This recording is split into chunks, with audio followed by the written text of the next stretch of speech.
स्वागत है आपका एक बार फिर से। और कुछ लोगों का मौलिक रूप से स्वागत है। मौलिक रूप से स्वागत का मतलब समझ रहे हैं आप? मतलब जो लोग पहली बार आए हैं अभी, और जो लोग जाके वापस आए हैं। जो जाके वापस आए हैं उनका फिर से स्वागत है, और जो पहली बार आए हैं उनका मौलिक रूप से स्वागत है। तो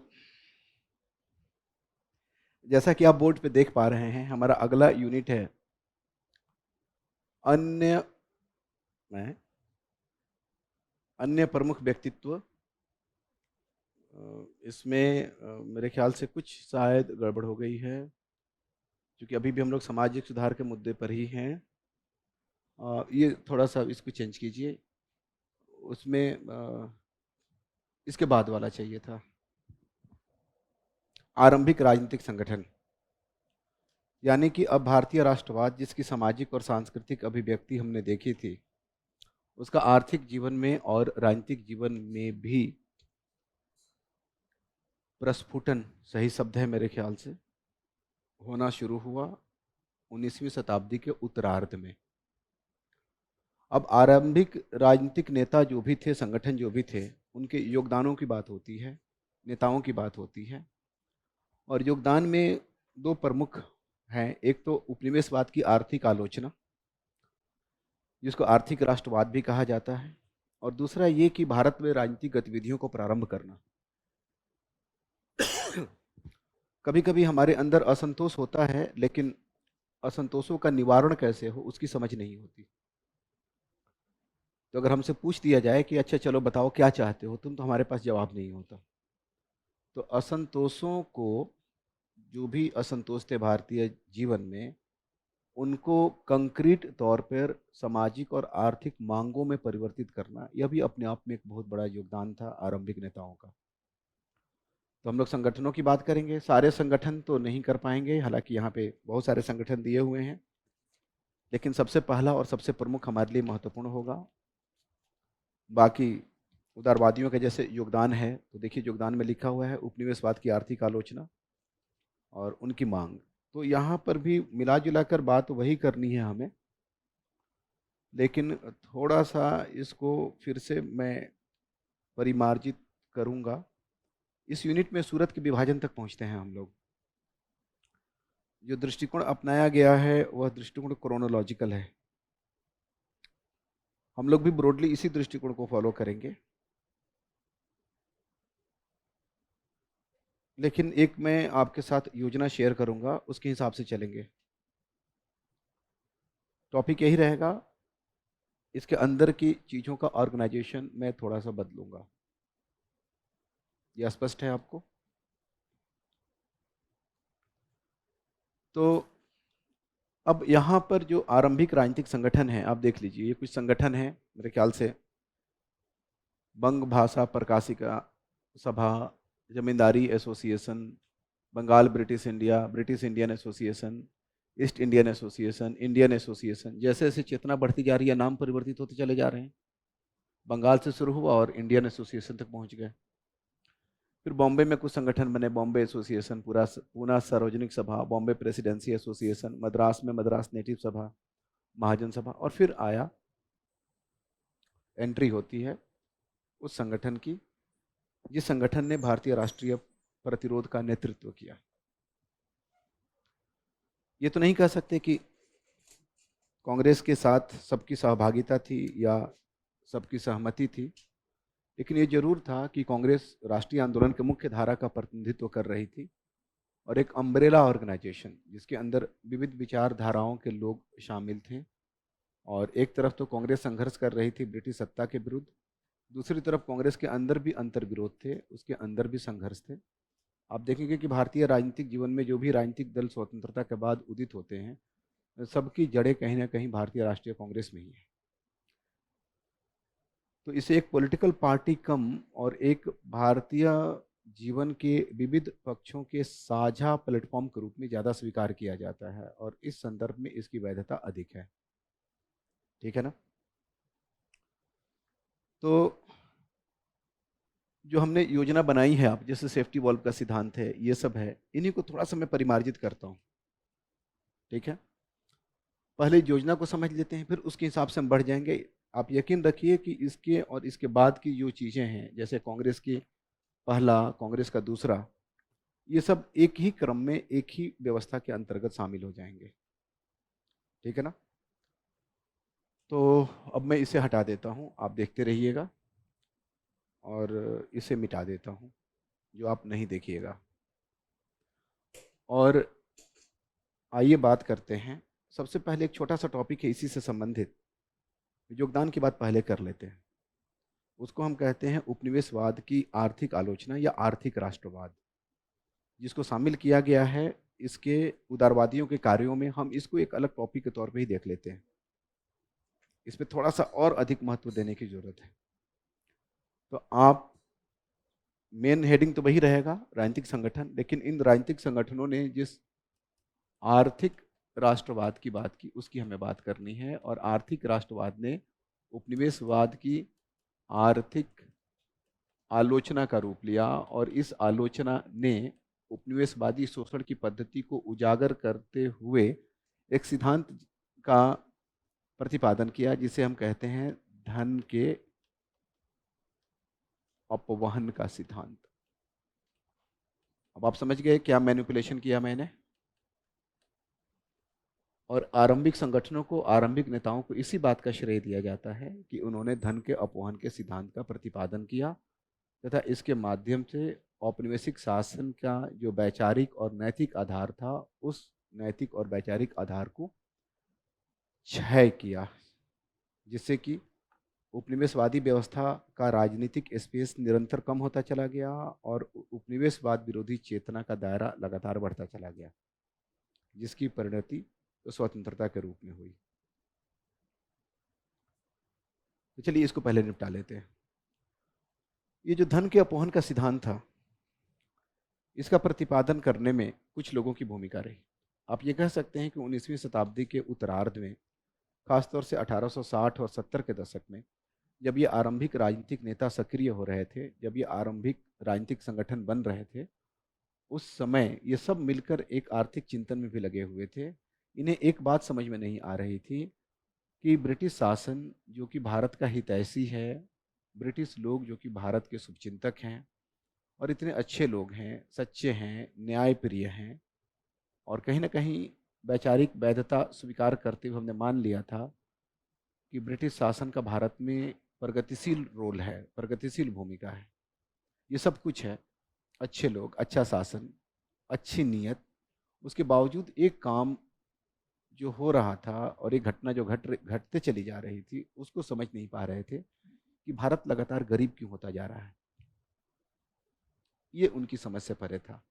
और इसी को समझने के लिए उन लोगों ने उपनिवेशवादी शासन की जो भी नीतियाँ थीं, उनका क्या कहते हैं उसका पुनरीक्षण करना शुरू किया कि कहीं ये दावे खोखले तो नहीं, और अगर दावे खोखले नहीं हैं तो आखिर व्यवस्था में ऐसी कौन सी त्रुटि है कि जिसके कारण जो निर्धारित लक्ष्य है, जो उद्देश्य है, वह उद्देश्य पूरा नहीं हो पा रहा। तो इन लोगों ने अपना दिमाग चलाया और यह निष्कर्ष निकाला कि भारत की गरीबी तो बढ़ रही है, लगातार बढ़ रही है। जब से अंग्रेजी शासन आई है तब से भारत की गरीबी बढ़ रही है। और भारत की गरीबी बढ़ने की जो व्याख्याएं औपनिवेशिक शासक कर रहे थे, उनके समर्थक कर रहे थे, उनके चिंतक और विचारक कर रहे थे, वो बात इन्होंने नहीं मानी। उनके अनुसार भारत इसलिए गरीब था कि भारत में प्राकृतिक संसाधन की कमी है, भारत का मानव संसाधन जो है वो अच्छे से विकसित नहीं है, भारतीय भौतिक विकास के ऊपर कम ध्यान देते हैं, ये आध्यात्मिक हैं, इनकी रुचि धर्म में और अध्यात्म में अधिक है। भारत का मौसम ऐसा है कि यहाँ आलसी हो जाते हैं। भारत में उद्यमशीलता इसलिए नहीं है कि भारतीय चरित्र से उतने अच्छे नहीं हैं, आलसी हैं, मेहनती नहीं हैं, ईमानदार नहीं हैं, तो इस वजह से भारत गरीब है। इन्होंने कहा कि देखिए, भारत की गरीबी न तो प्राकृतिक संसाधनों की कमी से है, ना ये हमारी विरासत है, और ना ही भारतीय चरित्र में कोई कमी है, ना ही भारतीय मौसम में कोई कमी है। ये इसलिए है कि जब से आपका शासन शुरू हुआ है तब से भारत भारतीय धन का एक बहुत बड़ा भाग इंग्लैंड चला जा रहा है और उसके बदले में भारत को कुछ भी प्राप्त नहीं हो रहा। एक तरह से यह एक तरफा प्रवाह है, जिसको अंग्रेजी में रेमिटांसेस भी कहते हैं। आपने अर्थव्यवस्था में यह संकल्पना समझी होगी, पढ़ी होगी। अगर भारत से कुछ जाता है और भारत में कुछ उसके बदले में आ जाता है तो इसको व्यापार कहेंगे। लेकिन अगर जाए और उसके बदले में कुछ ना आए तो यह धन का एक तरफा प्रवाह है। अब इस धन के एक तरफा प्रवाह से कुछ समस्याएं पैदा हुई हैं। जैसे राष्ट्रीय बचत प्रभावित हुई है इससे, और जब राष्ट्रीय बचत प्रभावित होगी तो राष्ट्रीय पूंजी निर्माण भी प्रभावित होगा, और जब राष्ट्रीय पूंजी निर्माण नहीं होना होगा तो राष्ट्रीय उपक्रम और उसके लिए साहस कहाँ से आएगा। यानी कि भारत के पिछड़ेपन के लिए भारतीय धन का प्रवाह उत्तरदायी है। और इसके लिए उन्होंने माना कि आपकी नीयत ठीक है, हम ये नहीं मानते कि आप धन का अपहरण करना चाहते हैं, लेकिन आपकी नीयत ठीक है, लेकिन आपकी कार्यप्रणाली ऐसी है कि आप समझ नहीं पा रहे हैं कि आप कर क्या रहे हैं। ऐसा है ना। इसलिए जब इन लोगों ने बात की तो ब्रिटिश रूल को इसके लिए जिम्मेदार नहीं माना। दादा भाई नौरोजी की एक प्रसिद्ध किताब है, उस किताब का टाइटल ही बताता है कि इनका दृष्टिकोण कैसा था। किताब का टाइटल है poverty and un British rule in India. यानी कि भारत की पॉवर्टी के लिए ब्रिटिश रूल उत्तरदायी नहीं है, वो तो अच्छा है। हाँ, ब्रिटिश उद्देश्यों से, सिद्धांतों से जो विचलन है, जो कि इसको अन ब्रिटिश बना देता है, भारत की दुख का कारण वो है un British rule in India. ये बात समझ गया। तो धन के अपहरण के सिद्धांत के प्रतिपादन में बहुत सारे लोगों ने भूमिका निभाई थी। दादा भाई नौरोजी उनमें से थे। मुख्य भूमिका इन्हीं की थी। 1860 के दशक में इन्होंने कुछ आरंभिक पत्र प्रकाशित किए थे इंग्लैंड से। बाद में इन्होंने वह किताब लिखी जिसकी चर्चा अभी हम लोगों ने की है, poverty and un British rule in India. और इसी में उन चीज़ों की बात हुई। अब चूंकि दादा भाई नौरोजी भी महत्वपूर्ण हो जाते हैं तो इनके बारे में कुछ चीज़ें पूछी जाती हैं, तो सुन लेते हैं। रिवाइज ही तो करना है। इनको ग्रांड ओल्ड मैन कहा जाता है भारतीय राजनीति का, और ग्रांड ओल्ड मैन सुनते हुए आप में से कोई मेरी तरफ नहीं देखेगा। ग्रांड ओल्ड मैन इनको कहा जाता है भारतीय राजनीति का। ये भारतीय थे, इंग्लैंड में रहते थे, बहुत सफल व्यवसायी थे, और इंग्लैंड की संसद हाउस ऑफ कॉमन्स के ये पहले भारतीय सदस्य भी थे। ये भी इनके बारे में है।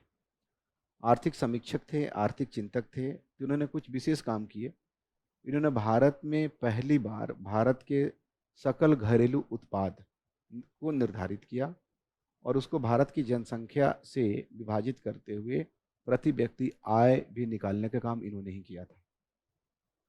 कांग्रेस का खर्च इन्होंने बहुत दिनों तक अपने जेब से निभाया, और कांग्रेस में सर्वाधिक बार कांग्रेस की अध्यक्षता भी की थी। ये कुछ इनके बारे में तथ्य हैं जो हमें जान लेनी चाहिए। दादा भाई नौरोजी के अलावा अगर कोई कुछ लोग हैं जो धन के अपहरण के सिद्धांत, जिसके बारे में अभी हम लोग बात कर रहे थे कि भारत की गरीबी के कारण भारतीयों का चरित्र और भारत का मौसम और भारत का इतिहास नहीं है, बल्कि औपनिवेशिक शासन की नीतियां हैं। इस सिद्धांत को विकसित करने में और इसको लोकप्रिय बनाने में कुछ और लोगों की भी महत्वपूर्ण भूमिका रही थी। तो दादा भाई नौरोजी ही नहीं, कुछ अन्य नाम भी हमारे लिए महत्वपूर्ण हो जाएंगे, और प्रश्नों की प्रकृति ऐसे हो सकती है कि निम्नलिखित में से किसका संबंध धन के अपहरण के सिद्धांत के साथ है। समझ गए प्रश्नों की प्रकृति। तो दादा भाई नौरोजी तो हैं ही, उसके अलावा कुछ विद्वान हैं। जैसे एक थे एम.जी. रानाडे, महादेव गोविंद रानाडे। इनको जस्टिस रानाडे भी कहते थे। जज थे तो जस्टिस हो गए। इनके बारे में भी कुछ चीज़ें ऐसी हैं जो प्रसंग बस कर सकते हैं हम लोग, और लगे हाथ क्षेत्रीय संगठन भी पूरे हो जाएंगे। एक क्षेत्रीय संगठन था दक्कन एजुकेशन सोसाइटी, उसके साथ ही जुड़े थे। पुणे में एक कॉलेज चलता था फर्ग्यूसन कॉलेज, उसके साथ जुड़े थे। 1870 में इन्होंने पूना सार्वजनिक सभा बनाई थी, और इनका विश्वास था सर्वांगीण विकास में। उस समय कांग्रेस और कांग्रेस के दूसरे नेता ऐसा मानने लगे थे कि कांग्रेस एक राजनीतिक संगठन है और सामाजिक सुधार के विषयों से इसको दूर रहना चाहिए। उनके अपने कारण थे जो हम लोग बाद में बात करेंगे। लेकिन इनका मानना था रानाडे का कि ऐसा नहीं हो सकता कि आप जीवन के किसी एक क्षेत्र को छोड़कर दूसरे क्षेत्र में सुधार कर लेंगे। ये उनकी सोच कुछ कुछ यूपीएससी की तैयारी जैसी थी कि आप कुछ भी नहीं छोड़ सकते, सबको साथ लेके चलना होगा। तो इन्होंने पुनः सार्वजनिक सभा के प्लेटफॉर्म से यह बात कही कि आर्थिक सुधार, सामाजिक सुधार, धार्मिक सुधार, राजनीतिक सुधार, ये सब एक साथ होने चाहिए, तभी सर्वांगीण विकास होगा। और इसी क्रम में कांग्रेस के ये प्रभावी नेता थे, इन्होंने कांग्रेस के ही पंडाल में कांग्रेस के सेशन के बाद भारतीय, जैसे कहते हैं ना, इंडियन सोशल कॉन्फ्रेंस की बैठक बुलानी शुरू कर दी, जो कि कांग्रेस की नीतियों के विपरीत था। कांग्रेस के हिसाब से कांग्रेस को सामाजिक कार्यों में भाग नहीं लेना था, लेकिन हाँ, कांग्रेस के सदस्यों को सुधार में भाग लेने का मौका था। अब उन्हीं कुछ सदस्यों को जो सुधार में भाग लेते थे, उसी पंडाल में कांग्रेस के सेशन के बाद इन्होंने इंडियन नेशनल कॉन्फ्रेंस की बैठक बुलानी शुरू कर दी। बाद में तिलक को बात ये पता चली, तिलक इनके राजनीतिक प्रतिद्वंदी थे, तो तिलक ने उसको जबरदस्ती बंद करवा दिया था। तो किसने मीटिंग कराई थी, किसने बंद कराया था, ये दोनों प्रश्न आपके लिए महत्वपूर्ण हो सकते हैं। और इनमें से किसने सर्वांगीण विकास के सिद्धांत का प्रतिपादन किया था, यह भी महत्वपूर्ण हो सकता है। पूना सार्वजनिक सभा के संस्थापक कौन थे? 1870 में गोखले के राजनीतिक गुरु थे ये, और गोखले को बाद में गांधी ने अपना गुरु माना। तो एक श्रृंखला दिखती है, रानाडे से गोखले और गोखले से गांधी। और गांधी से आप में से कोई होगा? आप में कोई है गांधीवादी? यहाँ कोई गांधीवादी नहीं है। एक व्यक्ति गांधीवादी और बाकी व्यक्तियों द्वारा हंसना यह बताता है कि आज गांधी होना कोई बहुत सम्मान की बात नहीं है। ये एक सामाजिक दृष्टिकोण है जो कि ऐतिहासिक चेतना पर आधारित नहीं है। गांधी आजकल अभी चर्चा में फिर से आ गए हैं, राजनीतिक कुछ टिप्पणियाँ, कुछ विवाद उनके ऊपर हुआ है। हाँ, तो आजकल तो इतिहास के हर विषय पे विवाद है, तो इतिहास का टीचर विवादों से कहाँ तक बचे? तो आप कर लेना वीडियो वायरल, जितना करना हो, आपकी इच्छा के ऊपर निर्भर करता है। तो इसमें अब गांधी के बारे में हम लोग बाद में बात करेंगे, गांधी आने वाले हैं हमारे साथ। अभी किसकी बात हो रही थी? रानाडे की, रानाडे, गोखले, गांधी। उसके बाद एक अगला व्यक्ति जो महत्वपूर्ण है, जो धन के अपहरण के सिद्धांत के साथ जुड़ा है, और जैसे ही सिद्धांत की बात हो रही है, व्यक्ति की बात हो रही है, वैसे ही उसकी अन्य उपलब्धियों की भी चर्चा हम लोग कर ले रहे हैं। उसमें ये नाम है गोपाल हरि देशमुख का। आपने गोपाल हरि देशमुख का नाम सुना होगा। महाराष्ट्र क्षेत्र से थे, आर्थिक चिंतक थे, कांग्रेस के नेता भी थे। धन के अपहरण के सिद्धांत के प्रतिपादन में, लोकप्रिय बनाने में इनकी बहुत महत्वपूर्ण भूमिका रही। ये बड़े ही कल्याणकारी प्रवृत्ति के थे, इसलिए इनको लोकहितवादी के नाम से भी जाना जाता है।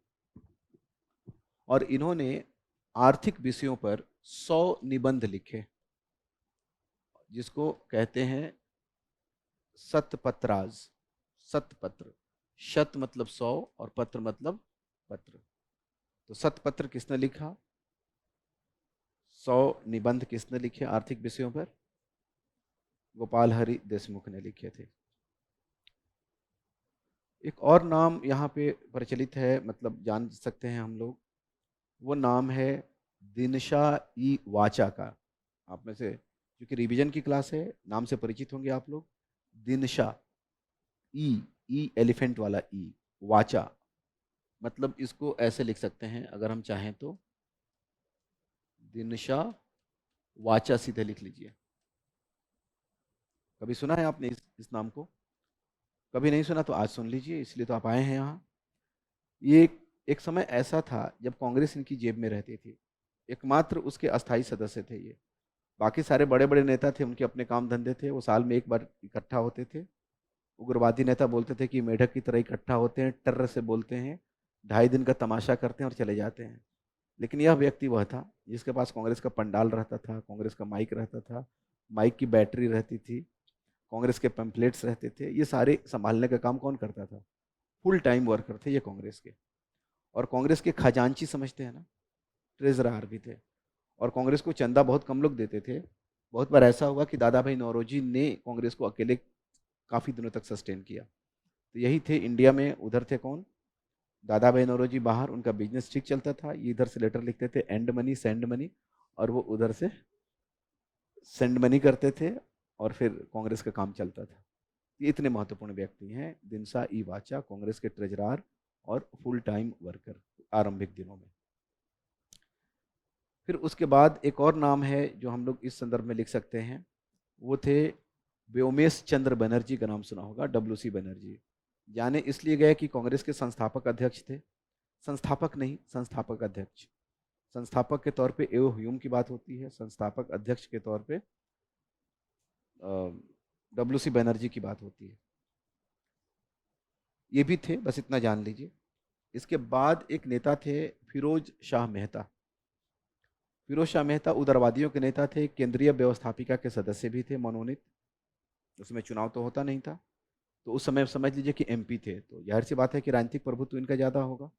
तो उदारवादियों के नेता के तौर पे जाने गए, और फिरोज शाह मेहता अपने भावुक भाषणों के लिए जाने जाते हैं। बिपिन चंद्रा की किताब में इनके भाषणों के ना प्रसंग लिखे गए हैं। जैसे एक प्रसंग आपने सुना होगा कि अंग्रेज अधिकारी कहते थे कि भारतीय इसलिए गरीब हैं कि खर्च बहुत करते हैं। एक तो इनके त्यौहार इतने आते हैं साल में कि जो भी बचत होती है त्योहारों में निकल जाती है, दूसरे फिजूल खर्च हैं। तो फिरोज शाह मेहता एक दिन भावुक हो गए, बोले कि लूट तो लिया तुम लोगों ने सब, छोड़ा ही क्या है जो हम आनंद मनाएं। अब मिट्टी के टूटे फूटे बर्तन में चावल और उसमें थोड़ा सा दूध और थोड़ा सा चीनी डाल के खीर बना के हम खा लेते हैं, अब ये भी तुमसे नहीं देखा जा रहा है। इसको भी तुमको लगता है कि ऐश है। बताओ कहाँ ऐश किया, क्या ऐश किया। तो इनके पास डेटा तो नहीं होता था, लेकिन ये भावनाओं को वो करने में बड़े माहिर थे। तो फिरोज शाह मेहता अपने ओजस्वी भाषण के लिए जाने गए, कांग्रेस के आरंभिक नेताओं में से थे। लगे हाथ नेता भी कवर हो रहे हैं हमारे। फिरोज शाह मेहता को के बाद केंद्रीय व्यवस्थापिका में भी और उसके बाहर भी उदारवादियों के नेता के तौर पे गोपाल कृष्ण गोखले आए। और गोपाल कृष्ण गोखले जो कि रानाडे के शिष्य थे, फर्ग्यूसन कॉलेज से भी जुड़े रहे, मुफ्त में वहाँ लोग पढ़ाते थे या नाम मात्र के वेतन पे पढ़ाते थे। उनकी हालत वैसे ही थी जैसे कि विजन के फैकल्टीज़ की होती है, ऑनरेरियम। हम लोग भी नाम मात्र के वेतन पे ही पढ़ाते हैं। कुछ ज़्यादा नहीं बोल गया मैं? मान लिया आप लोगों ने? नहीं माना? नाम मात्र की वेतन वाली बात नहीं मानी। अभी कोई था ना पैसा गिन रहा था हमारे, कोई था, कोई बोला था बहुत है बहुत है बहुत है। ऐसा नहीं है। आप बहुत देते ही नहीं हो तो हमें बहुत कहाँ से मिलेगा? 1.5 लाख कोई बहुत ज्यादा थोड़े है गरीब लोगों के लिए। आप में से शकल शकल से तो कोई गरीब लग नहीं रहा मुझे। हमें तो लगता है फीस बढ़ानी चाहिए। क्या लगता है आपको? मेरे अंदर आपको कोई पूंजीवादी तो नहीं दिख रहा? आपके अंदर कोई मार्क्स तो नहीं पैदा हो गया बैठे बैठे?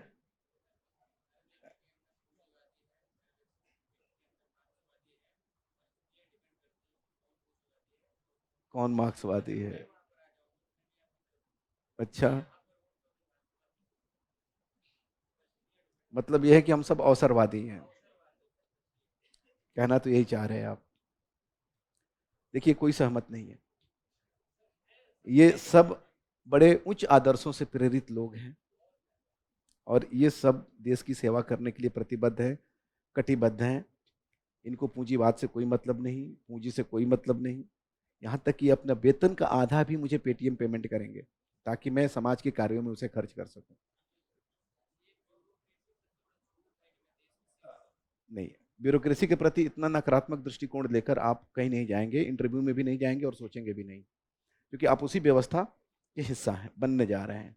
तो उस व्यवस्था के सकारात्मक पक्षों पर ध्यान देंगे। ठीक है? किसी भी व्यवस्था की त्रुटियों को एक दिन में दूर नहीं किया जा सकता, चाहे आपके इरादे जितने भी पुख्ता हों। लेकिन आपकी बातों से कहीं से भी हताशा नहीं झलकनी चाहिए कि आप व्यवस्था से त्रस्त हैं और कहीं ना कहीं आपको लगता है कि बहुत गलत है। हम लोग कार्यकर्ता नहीं है राजनीतिक, आप समझ गए ना?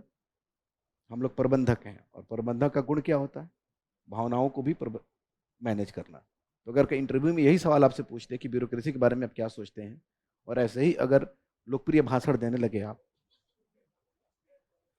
कि सर सब बेईमान हैं, सब ईमानदारी की बात होती है, तो आपकी खटिया खड़ी ही नहीं होगी बल्कि दूसरी तरफ पलट जाएगी। तो दृष्टिकोण का ध्यान रखना है, हमें हमेशा ध्यान रखना है। हमें किसी की आलोचना करते समय, किसी की प्रशंसा करते समय, दोनों ही करते समय संयम बरतना है, क्योंकि संयमित होना ही प्रशासक का गुण है। अगर प्रशासक अपने विचारों में, अपने कार्यों में संयमित नहीं होगा तो प्रशासक हो ही नहीं सकता। तो ये सब व्यक्तित्व में अगर चीजें नहीं होती हैं तो ये दिख जाती हैं, किसी ना किसी स्तर पे दिख जाएंगी, उसका नुकसान हो सकता है आपको। तो अभी से विचार को थोड़ा संयमित करते हुए, व्यवस्था से असंतुष्ट हम सभी हैं, लेकिन असंतोषों को उजागर करते समय हताशा नहीं झलकनी, रचनात्मकता झलकनी है कि हम आशान्वित हैं, चीज़ें बुरी होती हैं लेकिन हर जगह बुरी नहीं है, ठीक हो जाएंगी। इसको आप व्यवस्था की तारीफ भी समझ सकते हैं, कोई दिक्कत नहीं है। हम किसी की आलोचना करके उसको सुधार नहीं सकते, लेकिन प्रशंसा करके उसको जरूर सुधार सकते हैं। ऐसा है कि नहीं? ठीक है, तो ये मानव मन को समझने की भी प्रवृत्ति है, तभी तो आपका काम इतना जटिल हो जाता है। तो खैर, बात हो रही थी किसकी? गोपाल कृष्ण गोखले की। गोखले ने एक संगठन बनाया जिसका नाम था सर्वेंट्स ऑफ इंडिया सोसाइटी 1905 में। और गोखले जो काम करना चाहते थे वो काम मैंने अभी अभी किया है। वो देश के युवाओं को नैतिक शिक्षा देना चाहते थे। उसके लिए उन्होंने ये सर्वेंट्स ऑफ इंडिया सोसाइटी बनाई। अभी 2 मिनट, पिछले 2-3 मिनट में मेरी जो भूमिका थी वो चरित्र निर्माण, और चरित्र निर्माण का कार्य पहले लिया जाना था। राष्ट्र निर्माण तो हो ही जाएगा, जब लोगों का चरित्र उन्नत होगा तो राष्ट्र निर्मित हो जाएगा। स्वस्थ व्यक्ति, स्वस्थ समाज, स्वस्थ राष्ट्र। तो गोखले की सोच ये थी। गोखले को एक और काम के लिए जाना जाता है कि केंद्रीय व्यवस्थापिका में इन्होंने एक भाषण दिया था 1901 में, और उस भाषण के साथ ही ये रातों रात बहुत प्रसिद्ध हो गए थे। कारण ये था कि जिन बातों को फिरोज शाह मेहता भावनात्मक रूप से कहते आए थे, उन बातों को इन्होंने तथ्यात्मक रूप से प्रस्तुत किया था। 1901 का इनका बजट भाषण ये अपने आप में काफी महत्वपूर्ण माना जाता है। स्पष्ट है ये? इसके अलावा और भी लोग थे, छोड़ दीजिए, ये प्रमुख लोग थे। और कांग्रेस के आरंभिक उदारवादी नेताओं में भी इन्हीं का नाम आएगा। इसमें से एक महत्वपूर्ण नाम सुरेंद्र नाथ बनर्जी का भी है, उनका भी लिख लीजिए, ये भी उस समय बहुत लिखा करते थे। सुरेंद्र बाबू, सुरेंद्र नाथ बनर्जी।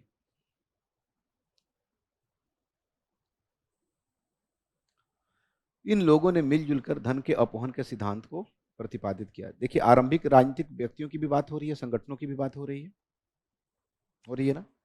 लेकिन उसमें से एक थीम हम लोगों ने आइडेंटिफाई किया हुआ है, वो क्या है? धन के अपवहन का सिद्धांत। अब धन का अपवहन आरंभ से लेकर जब तक ये लोग लिख रहे थे तब तक और उसके बाद भी हुआ। किन किन रूपों में हुआ, इन रूपों से प्रश्न पूछे जा सकते हैं। तो धन के अपवहन के जो घटक ढूंढे हमारे राष्ट्रवादी इतिहासकारों ने, उनमें सबसे पहली चीज है, उसको कहते हैं सीधी लूट, जिसको अंग्रेजी में कहा गया डायरेक्ट प्लंडर। आप याद कीजिए कि पलासी और बक्सर के बाद क्या हुआ था। वो जो हुआ था उसी को सीधी लूट कहते हैं। क्या हुआ था? बंगाल का नवाब, उसके अधिकारी, किसान, कारीगर, अंगूठा काटा जाना, याद है ना आपको? तो उसको सीधी लूट खसोट की संज्ञा हमारे राष्ट्रवादी इतिहासकारों ने दी थी। ये पहला। दूसरा जो था उसको कहा गया निवेश। पूछा जा सकता है कि निवेश की संकल्पना क्या है?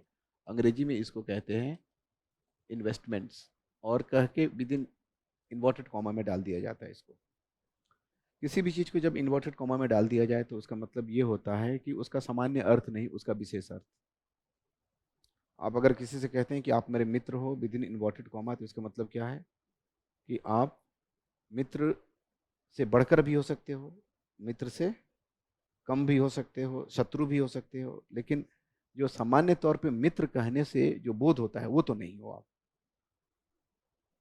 वैसे ही कोई कहे कि मैं आपका शत्रु हूं, तो इसका मतलब वही हुआ। तो निवेश जो कहा गया, जिसको उन्होंने निवेश कहा और हमने इन्वर्टेड कॉमा में डाल दिया, यह वह शोषण था जिसमें कि भारत के राजस्व से ही भारतीय वस्तुओं की खरीद की गई। आप ही के जेब से पैसा निकालकर आप ही का सामान खरीद लिया गया और लोग अपने घर लेके चले गए। समझ गए? तो यह भी तो धन का एक तरफा प्रवाह ही हुआ, इसके बदले में भारतीयों को कुछ नहीं मिला। तो इसमें खासतौर से बंगाल, दीवानी का अधिकार जैसे मिलता है, राजस्व की प्राप्ति जैसे शुरू होती है। याद है ना आपको दीवानी का अधिकार कब मिला था? उसके बाद ही यह प्रवृत्ति शुरू हो जाती है कि भारतीय राजस्व से भारतीय वस्तुओं को खरीदकर इंग्लैंड से, भारत से बाहर भेज दिया जाता था। उसके बदले में भारत को कुछ भी प्राप्त नहीं होता था। तो ये मैक्रो लेवल की बात है, माइक्रो लेवल की बात नहीं है। मैक्रो लेवल इकोनॉमिक्स में देश से गया एक एक रुपया महत्वपूर्ण होता है। आप समझ गए ना? फिर उसके बाद तीसरी चीज, इंडिया में बहुत सारे अंग्रेज अधिकारी काम करते थे। उनका वेतन, उनका भत्ता, उनको दी जाने वाली बहुत सारी सुविधाएं कब रिटायरमेंट के बाद जब इंग्लैंड चले जाते थे। अपने पैसा जब वो भारत में रहते भी थे तो उसका एक बहुत हिस्सा इंग्लैंड भेज देते थे। आज भी बहुत सारे भारतीय बाहर रहते हैं, अपनी कमाई का एक बहुत हिस्सा भारत भेज देते हैं। उसको भी रेमिटांसेस ही कहते हैं। उसको भी धन का एक तरफा प्रवाह कहा जाता है। तो जो भी अंग्रेज लोग भारत में नौकरी करते थे, उनका वेतन, उनका पेंशन, उनको दी जाने वाली सुविधाएं भारत के अंदर, जिसका एक बहुत बड़ा भाग इंग्लैंड में खर्च होता था, और रिटायरमेंट के बाद जो उनको वहाँ पे सुविधाएं दी जाती थी, वो सब किससे दिया जाता था? भारतीय राजस्व से दिया जाता था। तो यह भी तो धन का अपवहन ही था। भारतीय बाजार में जो पैसा खर्च हुआ वो अपवहन नहीं होगा, लेकिन भारतीय बाजार से बाहर जाके जो पैसा खर्च होगा वह अपवहन हो जाएगा। और सिर्फ नौकरी नहीं, वो व्यवसाय भी तो करते थे। यानी कि ब्रिटिश पूंजी, यहाँ पूंजी का मतलब है ब्रिटिश पूंजी। पूंजी पर दो ही चीजें प्राप्त करते हैं, अर्जित, क्या कहेंगे, ब्याज एवं लाभांश। आज भी देखिए बहुत दिनों तक नियंत्रण रहता था ना, कि आप इतना ही इन्वेस्ट कर सकते हैं, जो भी उत्पादित करेंगे उसका इतना ही बाहर भेज सकते हैं, इतने में बेच सकते हैं, बहुत तरह नियंत्रण होते हैं राज्य के। तो इन लोगों ने ऐसा नहीं किया, और कोई जो कुछ भी मुनाफा आप कमा सकते हैं, कमा भी सकते हैं, लेके जा भी सकते हैं। तो जो मुनाफा भारत से बाहर चला गया वो तो अपमान का हिस्सा हो गया। उसी तरह से अच्छा, इसमें ना एक और चीज खास तौर से है, भारतीय रेल का नाम सुना होगा आपने, प्लांटेशन इंडस्ट्री। भारतीय रेल में जो पूंजी निवेश की गई थी उसका 5% भाग, 5% लाभ भारत की सरकार ने सुनिश्चित किया। तो अब बताइए कि टेम्पटेशन क्या होगा कि जितना से जितना ज़्यादा पूंजी हो भारत में लाकर पटक दिया जाए। इसलिए कि इंग्लैंड के मार्केट में सैचुरेशन था, वहाँ पे मुनाफा दर बहुत कम हो गया था। आपने मार्जिनल यूटिलिटी का नाम सुना होगा। जब अगर पूंजी निवेश किसी बाजार में करते चले जाएं तो मुनाफे की दर कम हो जाती है। तो इंग्लैंड का मार्केट सैचुरेट हो चुका था। अब भारत में अनुकूल परिस्थितियां थी। सबसे बड़ी बात थी कि भारत में एक बहुत ही फेवरेबल सरकार थी, जिसका उद्देश्य इंग्लैंड के हितों को पूरा करना था, न कि भारत के हितों को। भारत में सस्ता श्रम भी था, प्राकृतिक संसाधन भी थे। तो इस क्रम में बहुत सारा धन जो है वह निवेश किया गया भारत में, और रेलवे उसका एक प्रमुख कारण, मतलब आधार बना। तभी तो प्रत्यक्ष नियंत्रण की नीति का समर्थन किया गया था। अब रेलवे में अगर आप 100 रुपया लगाते हैं और 3 रुपया कमाते हैं तो सरकार 2 रुपया देगी। इसलिए कि 5% के मुनाफे की गारंटी सरकार ने दे रखी है। 100 रुपया लगाते हैं, 7 रुपया कमाते हैं तो 5 अपने पास रखिए, 2 में से सरकार के साथ शेयर कीजिए। इसी को कहते हैं गारंटी सिस्टम या सिस्टम ऑफ एश्योर्ड रिटर्न। जाहिर सी बात है कि मुनाफा सुनिश्चित हो जाएगा, और जब मुनाफा सुनिश्चित हो जाएगा तो बड़े पैमाने पर पूंजी आएगी। आपको पता होना चाहिए कि भारतीय रेल का विस्तार मुख्य तौर पे निजी पूंजी के आधार पर किया गया था। आज भी हम लोग कुछ ब्रिजेस देखते हैं, कुछ कंस्ट्रक्शन देखते हैं तो लगता है कि अंग्रेज ही कर सकते थे, भारतीयों के बस की बात नहीं है, कर सकते थे। लेकिन बात सिर्फ तकनीक की नहीं थी, बात पूंजी की भी थी। भारतीय पूंजी को प्रतियोगिता का सामना करना है। आप पूंजी लगाते हैं तो मुनाफा भी ढूंढेंगे, लेकिन जहां सरकार ही मुनाफा दे रही है वहां आपको लाकर अपना कैपिटल डंप कर देना है एक तरह से। तो लाइन, रेल लाइन साइड से भी निकल सकती है कम खर्च पे, लेकिन नहीं निकालेंगे। सुरंग खुद के बीच से निकालेंगे। क्यों? जितना पैसा खर्च होगा उतने का 5% हमको फायदे में मिलेगा। हमको घाटा भी हो जाता है तो क्या फर्क पड़ता है, भारतीय सरकार अपने राजस्व से पूरा करने जा रही है। इसी को कहा गया public profit at private risk.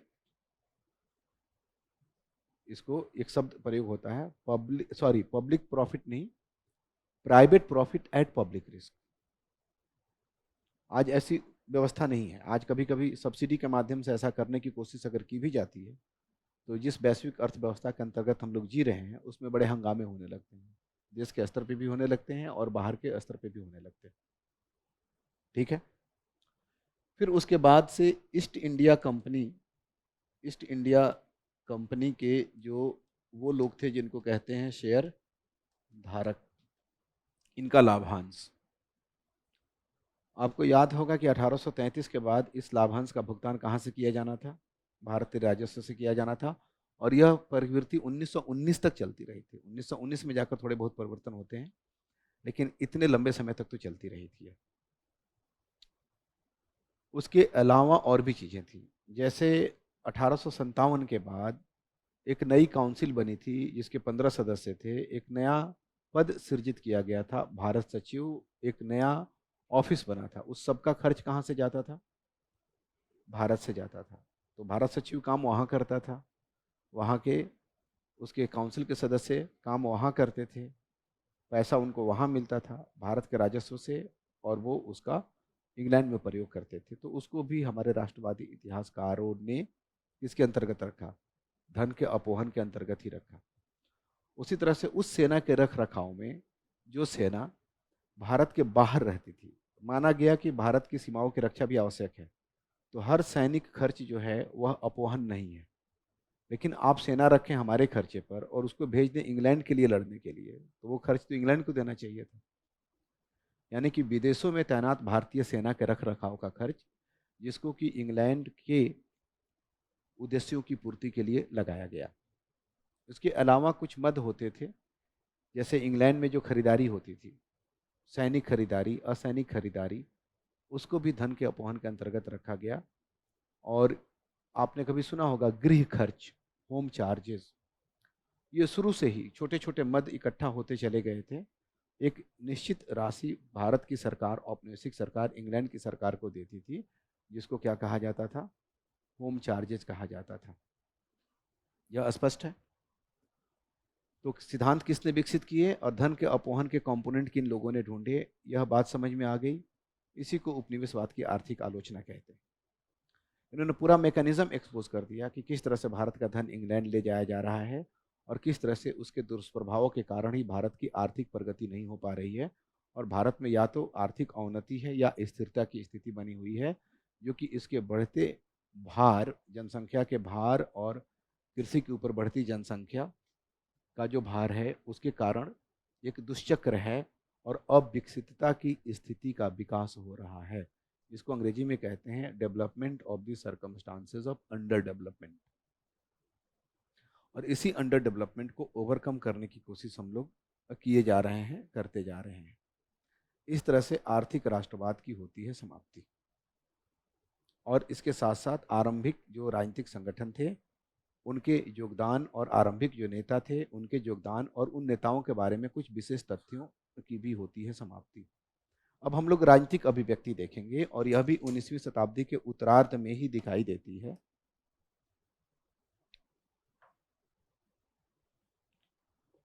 Coffee पियेंगे आप लोग? लोग पूछना छोड़ देंगे, हरकतों पे ध्यान दो। अरे मेरा काम है पूछना, आपका काम है मना करना। हम सब जीवन में भूमिकाएं ही तो निभा रहे हैं, हम में से कोई वास्तविक जीवन कहाँ जी रहा है? मैं चाहूं भी तो आपको नहीं दे सकता। मेरा सारा परमार्थ, मेरी सारी अच्छी बातें एक कप कॉफी पे पहचान में आ जाएगी। इतनी भी त्याग की भावना नहीं है मेरे अंदर कि एक कप कॉफी आपको दे सकूं, है ना?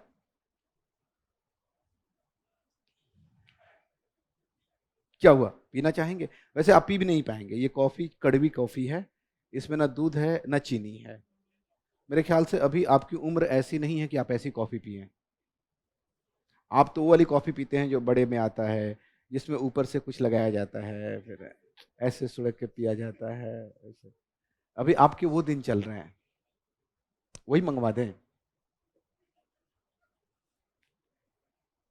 देखिए मंगवा तो देता, लेकिन समानता का सिद्धांत, ये जो हमारे ऑनलाइन के विद्यार्थी हैं इनको हम कहाँ से देंगे? पता नहीं कब कहाँ भारत के किस कोने में बैठ के कॉफी के लिए तरस जाए। नहीं नहीं नहीं, ऐसा ये अत्याचार हम नहीं करेंगे। उनके अंदर भी तो ये कामना जाग सकती है। अब ऑनलाइन तो उनको सर्व कराया नहीं जा सकता, रिकॉर्डिंग के बाद। हाँ, वो कर सकते हैं, वो कर सकते हैं, उसमें कोई दिक्कत नहीं है। कुछ ज्यादा लैविश नहीं बोल रहा हूं मैं। इसको कभी कभी औकात के बाहर जाना भी कहते हैं। नहीं, कॉफी तो पी सकते हैं, कॉफी पी सकते हैं, इसमें कोई दिक्कत नहीं है। बस कहते हैं ना, तुम हमें समय दो हम तुम्हें कॉफी देंगे। तुम हमें, जैसे नेताजी ने क्या कहा था, तुम हमें खून दो हम तुम्हें आज़ादी देंगे। आप हमें समय दें, हम आपको रिवाइज भी करा देंगे, और कॉफ़ी भी पिला देंगे। ठीक है। क्या हुआ? अच्छा, कब तक?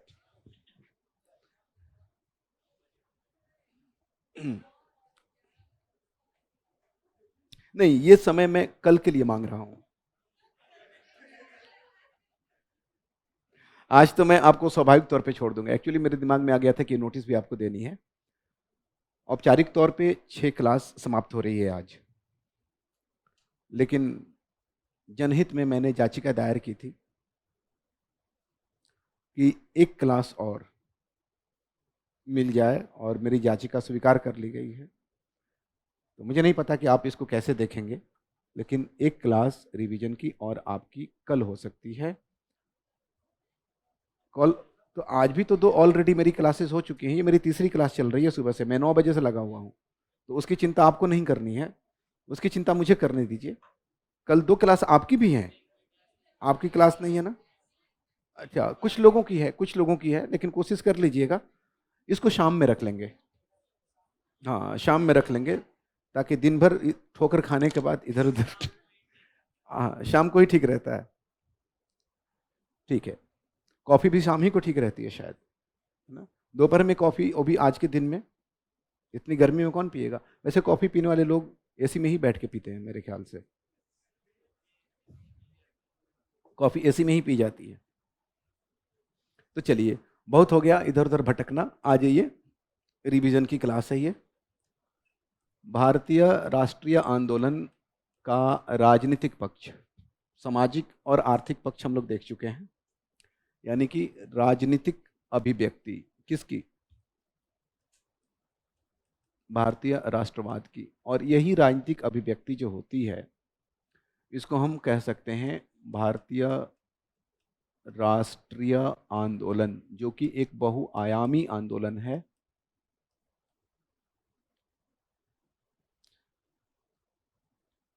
अब इसकी शुरुआत अगर देखें, इसकी अभिव्यक्ति जो होती है, अब यहीं पर देखिए, आपका ये वाला जो है, जिसमें कांग्रेस के पहले के संगठन, वो भी कवर हो जाएंगे, और कांग्रेस से जुड़ी जो भी है ना, कांग्रेस 2, कांग्रेस 3, ये भी कवर हो जाएंगे। इधर इधर वो कवर हो जाएगा, और उधर वो कवर हो जाएगा। इधर आ जाएंगे क्षेत्रीय संगठन,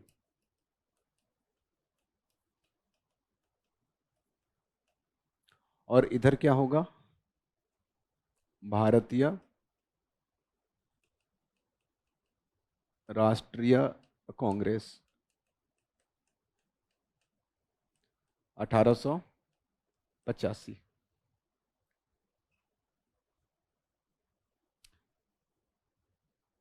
आइए इसको निपटा लेते हैं पहले। बहुत सारा के हाँ जी, बताइए। अच्छा, नीचे करते हैं। इसको आप राष्ट्रीय अभिव्यक्ति भी कह सकते हैं, इसको आप क्षेत्रीय अभिव्यक्ति भी कह सकते हैं, लेकिन दोनों का चरित्र राष्ट्रीय ही है। इसलिए कि क्षेत्रीय स्तर पर ही सही, जो मांगे चल रही थी, वो मांगे राष्ट्रीय हित की ही मांगे थी। तो मांगों का दायरा और स्तर, स्तर क्षेत्रीय था, लेकिन जो मांगों की प्रकृति थी, वो राष्ट्रवादी थी। तो इन संगठनों में बहुत सारे संगठनों के नाम लिखे गए हैं, अब छोड़ दीजिए उनको। 2 को ध्यान में रखिएगा। एक वो जो 1838 में संगठन बना, जिसको कहते हैं जमींदारी एसोसिएशन।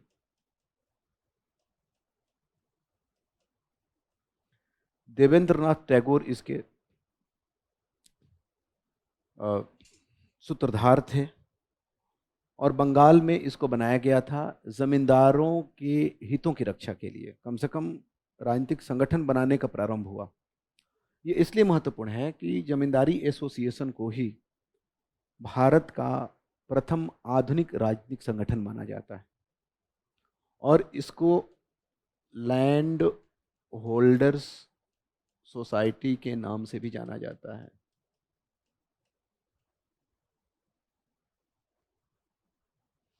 फिर इसके बाद से इसी का परिमार्जित रूप बंगाल ब्रिटिश इंडिया एसोसिएशन, फिर ऐसे ऐसे होते होते अब आइए पहुंचिए आप यहाँ 1886 76 या 74, 76, 1876 में कांग्रेस के पहले का सबसे प्रमुख राजनीतिक एसोसिएशन दिखता है, जिसको कहा गया इंडियन एसोसिएशन। तो इसके ऊपर ध्यान रखिए, बीच में बाकियों को छोड़ भी सकते हैं। अब इंडियन एसोसिएशन की स्थापना 1876 में हुई, ये तिथि सही है ना, 1876। तो इसकी स्थापना करने वालों में दो लोग महत्वपूर्ण हैं, सुरेंद्रनाथ बनर्जी और आनंद मोहन बोस। अब इसके कुछ काम हैं और सुरेंद्रनाथ बनर्जी के भी कुछ काम हैं। सुरेंद्रनाथ बनर्जी ने 2 बार सिविल सर्विसेज क्वालिफाई किया था और किसी वजह से नहीं कर पाए। तो जब लीटन ने उम्र कम कर दी थी, 21 से 19 कर दिया था, तो इस मुद्दे पर और अन्य मुद्दों पर जो सिविल सर्विसेज रिफॉर्म से जुड़े थे, जिसमें कि भारत में परीक्षा आयोजित न होना, अंग्रेजी भाषा में ही होना और वहाँ के नॉलेज के आधार पर होना, इन सबको मिलाकर इन्होंने एक अखिल भारतीय आंदोलन छेड़ा था।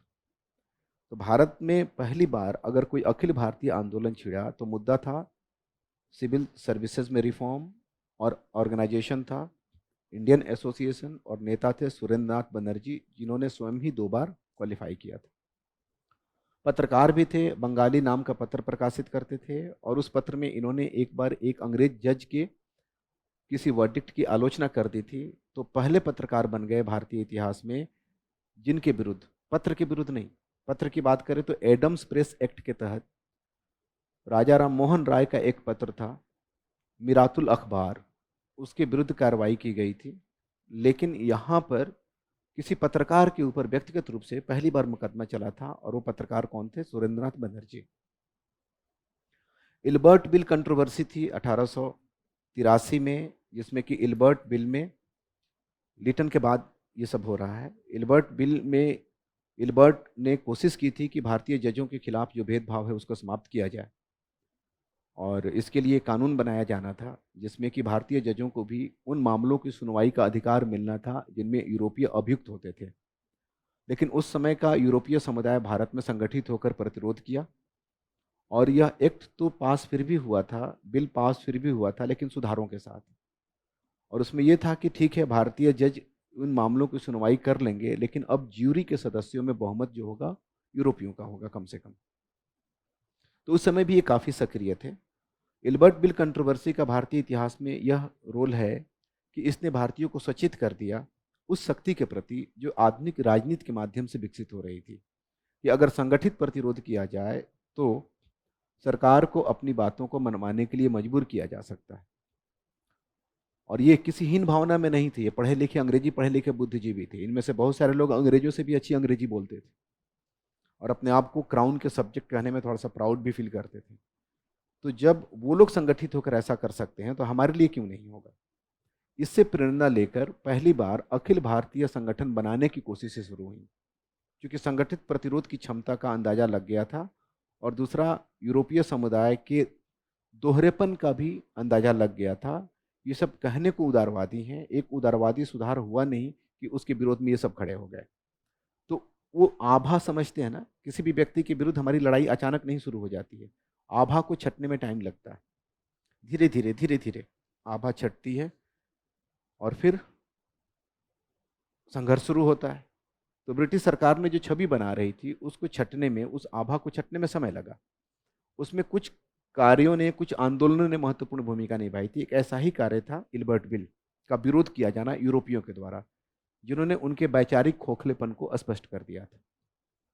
तो दो चीजें, एक तो उनकी मंशा पर शक और दूसरा संगठित प्रतिरोध की क्षमता। और इसके अंतर्गत सुरेंद्रनाथ बनर्जी ने कलकत्ता में 1883 में और 1885 में इंडियन नेशनल कॉन्फ्रेंस की बैठक बुलाई थी। आपसे पूछा जा सकता है कि इंडियन नेशनल कॉन्फ्रेंस की बैठक किसने बुलाई थी? Indian social conference Ranade, Indian national conference Surendranath Banerjee. उद्देश्य क्या था? कि भारतीयों का एक अखिल भारतीय संगठन बनाया जाए जिसके माध्यम से अखिल भारतीय स्तर पर प्रतिरोध करते हुए औपनिवेशिक शासन की नीतियों को भारत के पक्ष में लाया जाए। ठीक है ये। तो आपको लग नहीं रहा कि सुरेंद्र बाबू ठीक ठाक नेता हैं उस जमाने के?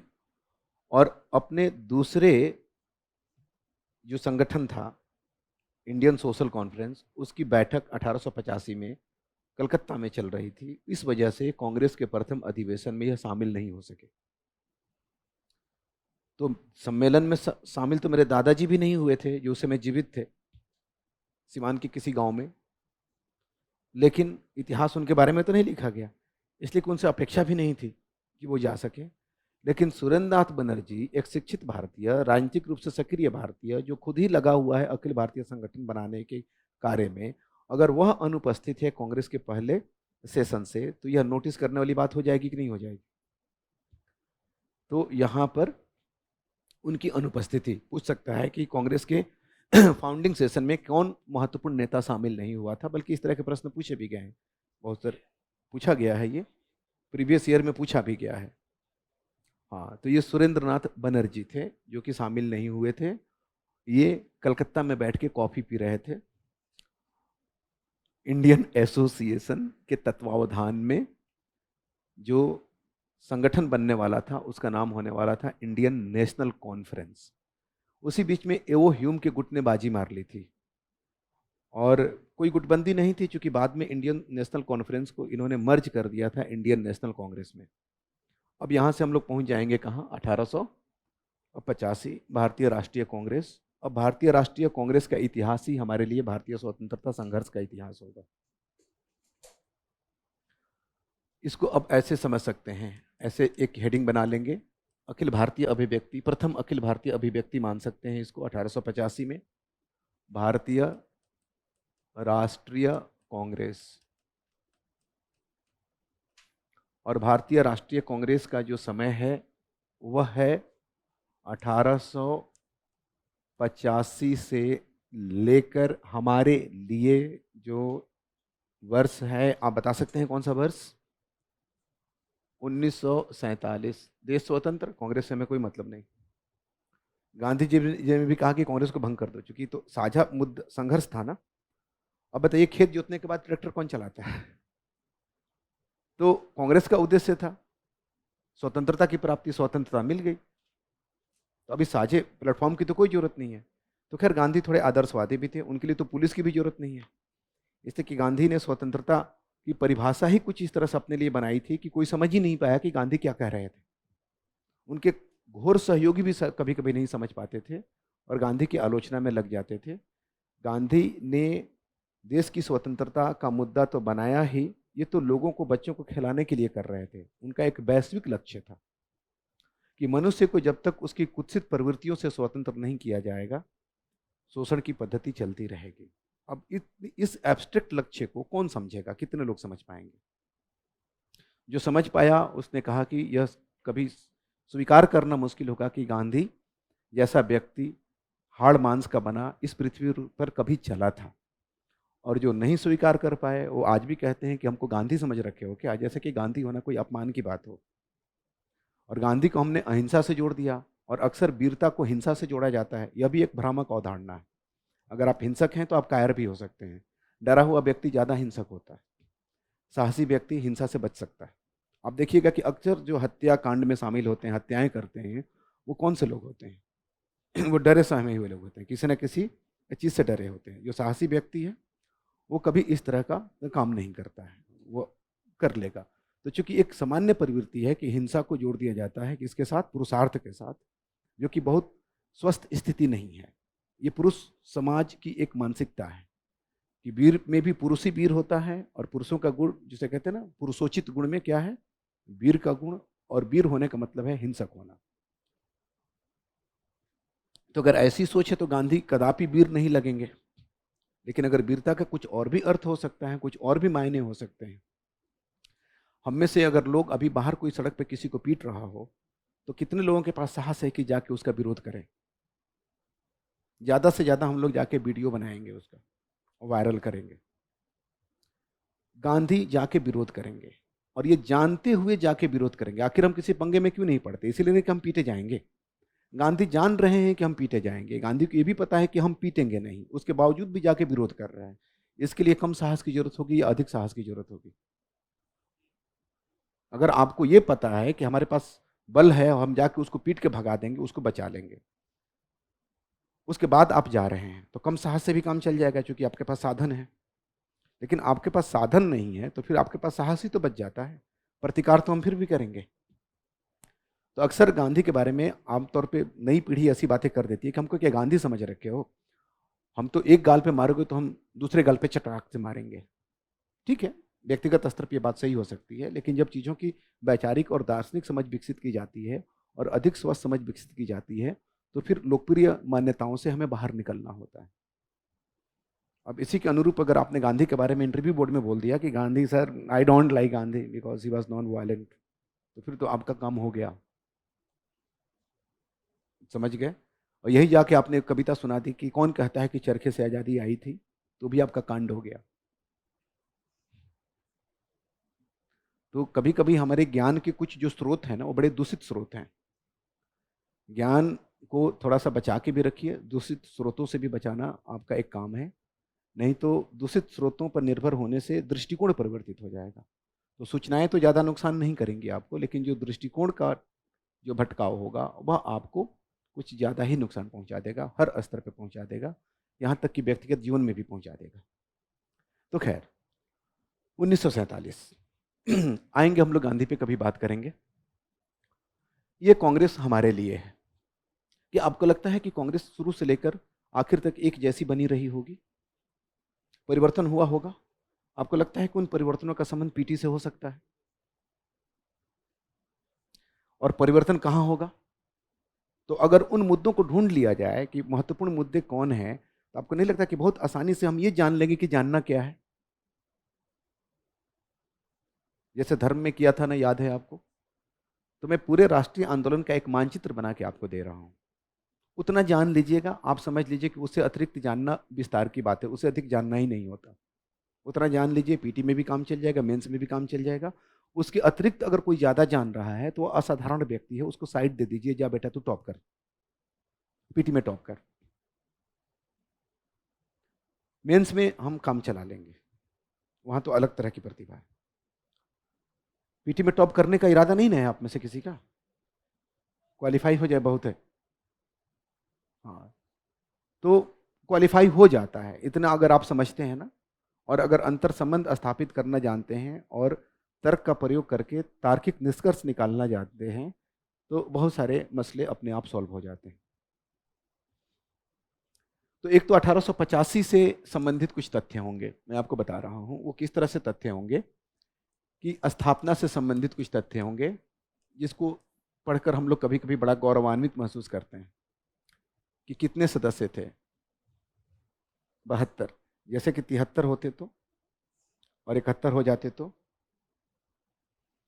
ऐसे तथ्यों को गाइड्स ने लोकप्रिय बनाया है, पॉपुलर गाइड समझते हैं ना, ऐसे बहुत सारा ज्ञान कचरा है जो हमारे लोकप्रिय गाइड्स ने लिख लिख के पॉइंट पॉइंट पॉइंट पॉइंट में दे दे के उसको बिना मतलब कोलेस्ट्रॉल की तरह, बैड कोलेस्ट्रॉल की तरह यूपीएससी की तैयारी की धारा में घुसा दिया है।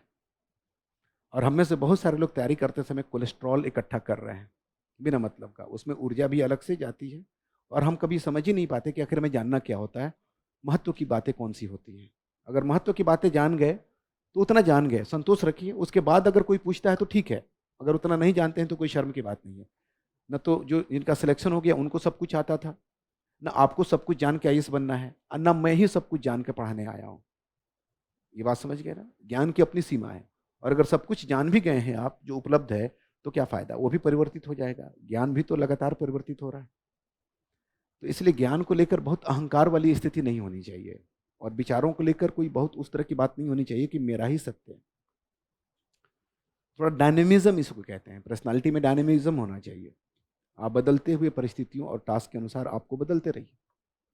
मोबाइल तो बहुत आसानी से बदल लेते हैं आप, विचार क्यों नहीं बदल पाते इतनी आसानी से? टेक्नोलॉजी को तो बहुत जल्दी स्वीकार कर लेते, नए विचारों को क्यों नहीं स्वीकार कर पाते?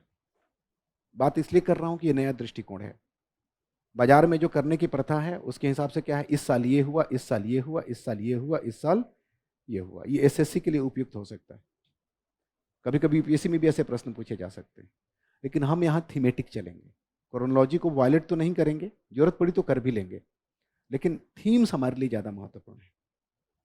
क्योंकि यूपीएससी में आप देखेंगे कि तुच्छ तथ्य तो पूछे ही जाते हैं, लेकिन जो वैचारिक प्रश्न पूछे जाते हैं, जो संकल्पना पर आधारित प्रश्न पूछे जाते हैं, उनका उत्तर आप सिर्फ राष्ट्रीय आंदोलन की क्रोनोलॉजी जानकर नहीं दे पाएंगे। तो मैं थोड़ी सी आपसे अपेक्षा रखूंगा वैचारिक परिवर्तन की भी इसको करते समय। तो स्थापना से जुड़े तथ्य महत्वपूर्ण होंगे। दूसरा होगा हमारे लिए कि कांग्रेस के जो कुछ आरंभिक सत्र, और जब आरंभिक सत्र की बात करेंगे तो लगे हाथ जो भी कांग्रेस के महत्वपूर्ण सत्र रहे शुरू से लेकर आखिर तक एक ही झटके में, पूरी कहानी तो हमें पता ही है। उनमें जो प्रस्ताव पास किए गए, जो कुछ हुआ महत्वपूर्ण सत्र, इनकी चर्चा कर लेंगे। यानी कि हम लोग या यहां से शुरू करेंगे तो कुछ मामलों में हम वहां तक जाएंगे, कुछ मामलों में यहां रुक जाएंगे, कुछ मामलों में यहां रुकेंगे, कुछ मामलों में यहां रुकेंगे, लेकिन हम हर स्थिति में एक विहंगम दृष्टिकोण का अनुकरण करेंगे। ये दृष्टिकोण समझ में आ रहा है आपको? उसी तरह से जो तीसरा पक्ष होगा कांग्रेस का, वह होगा कि कांग्रेस का उद्देश्य क्या था, किस उद्देश्य से। तो निम्नलिखित में से कौन सा कांग्रेस के आरंभिक उद्देश्यों में शामिल था, शामिल नहीं था? प्रश्नों की प्रकृति समझ रहे हैं आप?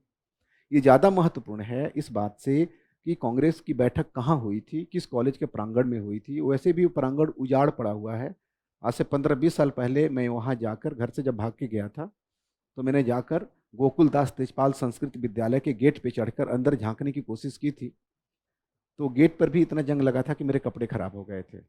पता नहीं आर्कियोलॉजिकल सर्वे ऑफ इंडिया क्या करती है, किधर करती है, तो जो भी हो, तो उस प्रांगण का तो वैसे भी कोई महत्व नहीं है। लेकिन यह कि कांग्रेस का उद्देश्य क्या था, ये ज्यादा महत्वपूर्ण बात है कि नहीं? लेकिन ज्यादा ज्ञानी कौन लगता है? जिसको ये पता हो कि बैठक कहाँ हुई थी, जिसको ये पता हो कि कुर्सियां कितनी थी, जिसको ये पता हो कि सदस्य कितने थे, और जिसको ये भी पता हो कि जो पीछे खिड़की दिख रही थी उसमें कितने रॉड लगे थे। तो दृष्टिकोण परिवर्तन थोड़ा आवश्यक है। कई बार ऐसे ही तथ्य आपको याद नहीं आते और आप अपने आप को हतोत्साहित महसूस करते हैं। अगर परिस्थिति समझ रहे हैं तो विश्वास रखिए, आप निकाल लेंगे काम। ठीक है ना? तो कांग्रेस का उद्देश्य क्या था? उद्देश्य की प्राप्ति के लिए जो दृष्टिकोण अपनाया गया, उपागम कह सकते हैं। आपको लगता है कि कांग्रेस का दृष्टिकोण शुरू से लेकर आखिर तक एक ही रहा होगा? नहीं। उद्देश्य भी क्या शुरू से लेकर आखिर तक एक ही रहे होंगे? तो जब भी उद्देश्य परिवर्तन हुए, अभी फिलहाल के लिए बता दूं कि जैसे शुरू में सुधार उद्देश्य था, एक समय आया जब स्वराज उद्देश्य हुआ, एक समय आया जब पूर्ण स्वराज उद्देश्य हुआ। तो आपको नहीं लगता कि 3 साल, 3 सत्र, 3 व्यक्ति महत्वपूर्ण हो जाएंगे? बात खत्म। इस तरह से पूरे राष्ट्रीय आंदोलन को हम लोग खोखला कर देंगे, महत्वपूर्ण प्रवृत्तियों के साथ देख लेंगे कि कौन से तथ्य महत्वपूर्ण है। उसके आगे जिसको करना हो, जिसकी जितनी श्रद्धा हो, उसके हिसाब से वो करता रहे। उसी तरह से दृष्टिकोण, कांग्रेस का दृष्टिकोण विविध मुद्दों को लेकर हमेशा एक जैसा तो नहीं रहेगा। ब्रिटिश शासन को लेकर भी एक जैसा नहीं रहा। आरंभ में उसको मित्रवत माना गया और बाद में क्या माना गया उसको? बाद में माना गया कि यह शत्रु है। मित्र से शत्रु मानने की एक लंबी प्रक्रिया है। अमेरिका में तो 1775-74 में जो फिलाडेल्फिया की कांग्रेस हुई थी उसमें सुधार मांगा जा रहा था। 75 छोड़ के 76 में ही स्वतंत्रता मांग ली गई थी, दूसरे फिलाडेल्फिया के कांग्रेस में। इंडिया में स्वतंत्रता मांगने में हमें लगभग कांग्रेस के बनने के बाद भी 29 साल इधर और 15 साल उधर, कितने साल लग गए?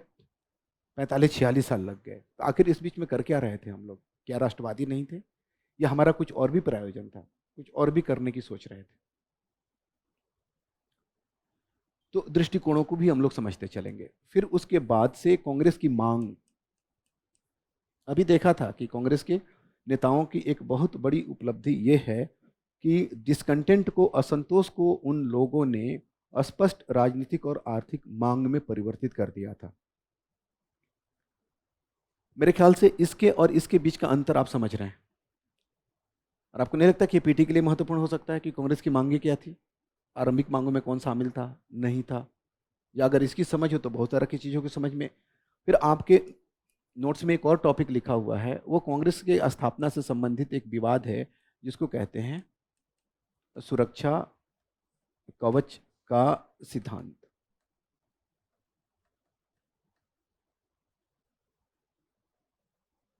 देख लीजिए आपके नोट्स में था कि नहीं था, सुरक्षा कवच का सिद्धांत।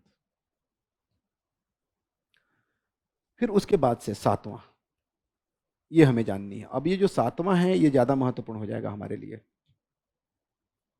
और शायद इसी वजह से मैं लिख नहीं पा रहा हूं इसको।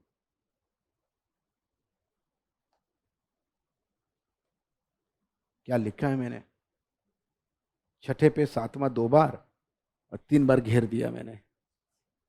अंधेरे में तीर लगाने का कुछ कुछ यही परिणाम होता है, नहीं? आप लगाते हैं अंधेरे में तीर? नहीं लगाते? लगाते हैं ना अंधेरे में? वाइल्ड गेस नहीं करते? करते हैं ना कभी कभी, नहीं करना भी चाहिए।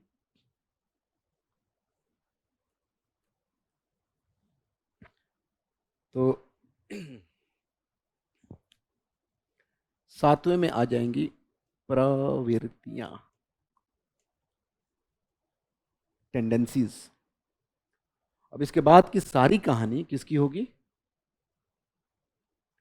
इन्हीं बदलती प्रवृत्तियों की होगी, टेंडेंसीज कहते हैं।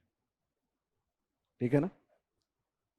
अब अगर आप थोड़ा सा ध्यान दें तो एक तरह से राष्ट्रीय आंदोलन का रिवीजन यहीं पे समाप्त हो जाएगा। हालांकि मैंने अतिरिक्त समय ले लिया है, लेकिन अगर आप अपने पास पहले से उपलब्ध ज्ञान को ध्यान में रखें और उसको इस आधार पर संगठित कर लें तो मेरे ख्याल से बहुत कुछ मामला स्पष्ट हो जाएगा।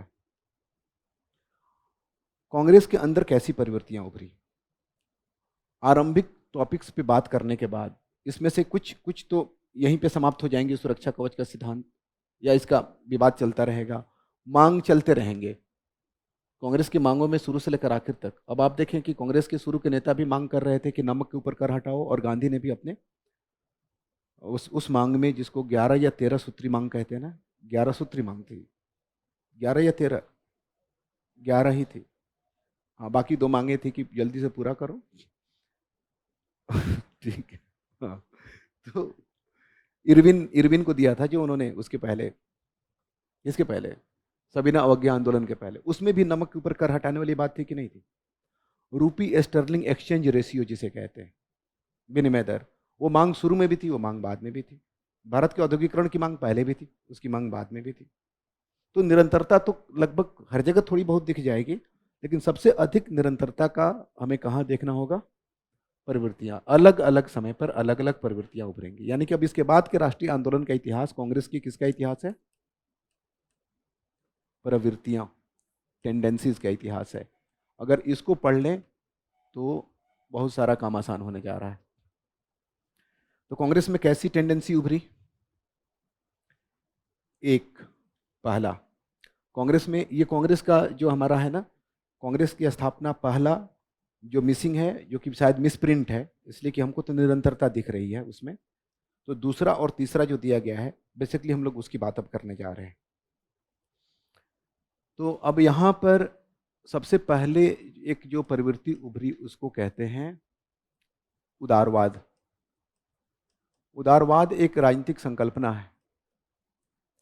सिर्फ भारत में ही उदारवादी नेता नहीं थे, विश्व के सभी उन देशों में जहाँ आधुनिक सिद्धांतों के आधार पर राजनीतिक परिवर्तन हो रहे थे, कुछ नेताओं को उदारवादी नेता माना गया। उदारवाद एक दार्शनिक स्थिति है। इसका राजनीतिक रूप जो है वो प्रजातंत्र में परिलक्षित होता है, और ये बहुआयामी है, और इसका आर्थिक पक्ष आज के पूंजीवादी व्यवस्था में परिलक्षित होता है। इसलिए प्रजातंत्र और पूंजीवाद दोनों साथ साथ चलते हैं। दोनों में ही व्यक्ति की स्वतंत्रता, उद्यम की स्वतंत्रता और संपत्ति के अधिकार, इन दोनों को महत्ता दी गई है। तो उदारवादी प्रवृत्तियां, लेकिन जैसे अभी आप उदारवाद की बात सुनते समय थोड़ा क्षुब्ध हो गए थे, वैसे ही उदारवाद की बात करते समय उस समय भी लोग कुछ क्षुब्ध हो गए, क्योंकि परिणाम नहीं मिल रहा था। तो कांग्रेस के अंदर एक प्रवृत्ति शुरू होती है जिसको कहते हैं उग्रवादी प्रवृत्ति। कांग्रेस का कोई उग्रवादी चरण नहीं है, जो चरण है आरंभिक चरण वो उदारवादी चरण ही है। हम कह सकते हैं कि कांग्रेस में उग्रवाद एक दबाव समूह के रूप में, एक प्रेशर ग्रुप के रूप में उभरता है, और लोकप्रिय तौर पे इनको हम कहते हैं नरम दल। देखिए कितना बढ़िया ट्रांसलेशन किया गया है। और दूसरा गरम दल। तो ये क्या चाहते थे, ये क्या चाहते थे, समझ लीजिए, बात खत्म। और फिर नरम और गरम कभी कभी मिल जाता है, मिलता है नहीं मिलता? नरम गरम मिलता है ना। और जब नरम गरम मिलता है तो क्या होता है? इलेक्ट्रीशियन कोई है यहाँ पे? अरे जरूरी थोड़े है कि इलेक्ट्रीशियन डिग्री वाइज और क्वालिफिकेशन वाइज बिजली के बारे में जानकारी है किसी को? कोई वो बिजली वाला मिस्त्री या सॉरी इंजीनियर है यहाँ पे? क्या बोलते हैं ऐसे ऐसे इंजीनियर्स को? Electrical engineer. अरे हमारे यहाँ के इलेक्ट्रिकल इंजीनियर तो उनको बिजली का झटका मार दिया। और लोग मना कर रहे थे ऐसा मत करो। लेकिन वो ऐसा ही कर रहे थे। सामान्य बुद्धि का तो हर जगह इस्तेमाल होता है ना। तो और लोगों की बात मैं नहीं करूंगा क्योंकि मुझे पता है कि ये वीडियो जाएगा कहाँ, यूट्यूब पे, और ये सब देख रहे हैं। मेरे घर वाले भी देख रहे हैं। अब पहली बार उन्होंने मुझे पढ़ाते हुए देखा है। उनको यकीन ही नहीं हो रहा है कि मैं हूं ये, मैं ऐसे बोलता हूँ। उनके सामने तो मेरी आवाज नहीं निकलती। अरे अब मेरी मुझे मुझे मतलब मुझे नंगा कर दिया, एक्सपोज कर दिया पूरे सोसाइटी के सामने। अब मेरी माँ के सामने दर्शन की बात मैंने कभी नहीं की। इतनी ही बात होती है, अम्मा ठीक है तो ठीक है, बस बात खत्म हो गई। अब मेरी माँ सुने जा रही है दर्शन है कांग्रेस और ये सब, ये क्या बोल रहा है? इतना समझदार कब हो गया? जीवन की बात कर रहा है, मृत्यु की बात कर रहा है। तो उनको एक अलग तरह का सांस्कृतिक झटका लग रहा है देख देख। अब मेरे एक चचा हैं, वो वीडियो दिखाए जा रहे हैं, ए भाभी इधर आइए, इधर आइए, देखिए रिजवान का वीडियो देखिए, ये देखिए। वो अलग उत्पात मचाए हुए उधर। करीब 15-16 साल से मैं इस मार्केट में हूँ और हम लोगों ने हमेशा मेंटेन किया है इस चीज़ को कि हम उस फॉर्म में नहीं जाएंगे। किसमें? वो जो सार्वजनिक जो होता है ना, हम लोग आराम से चुपचाप कोने में कहीं बैठ के पढ़ाते पढ़ाते रहे हैं। ये पता नहीं विजन हिंदी माध्यम वालों को क्या हुआ इस बार, इन लोगों ने बिल्कुल मार्केट में लाकर पटक दिया। आप देखिए यूट्यूब पे वगैरह पे भी बहुत कम इत्तेफाक से किसी ने कभी कुछ डाल दिया हो, और इसके बीच में हमें उन लोगों से कतई जलन नहीं हुई जो स्टार बन गए। कतई जलन नहीं हुई, ऐसा नहीं था। हमें उनको देखकर शर्म आती रही। ठीक है, अपने पैसे के ऊपर भी कि क्या चल रहा है, उस तरह से चलता रहा। मैं अपनी तारीफ के लिए नहीं कह रहा हूँ, लेकिन अस्तर आपने देखा होगा। कुछ अच्छे लोग भी हैं, लेकिन बहुसंख्यक लोग कैसे हैं आपको पता ही है। तो हम लोग छुपे रहे, और इस बार विजन वालों ने, मतलब ऐसे ही होता है ना जैसे कि आप सोए हुए हैं और कोई कंबल अचानक खींच ले। तो जिस तरह की अनुभूति होती है हमें नहीं पता है कि किस तरह से लोग इसको देख रहे हैं, किस तरह से नहीं देख रहे हैं। खैर जो भी हो, लौटते हैं इधर। वरना मेरे दिमाग में एक इंजीनियर और थे जिनकी बात मैं कर सकता था, लेकिन वो मेरे बड़े करीबी संबंधी हैं। ना ना नाम नहीं लूंगा, लेकिन समझ तो जाएंगे, इतने से ही समझ गए होंगे। वो वहां दिखा देंगे ना उनको। खैर चलिए मैं बता ही देता। चलो नहीं नहीं नहीं, रिस्क नहीं लेना, संबंधियों से रिस्क नहीं लेना। ना ना पिटवाना चाहते हो मुझे? अभी मेरे अम्मा को कॉल करेंगे कि देखो क्या चल रहा है ये।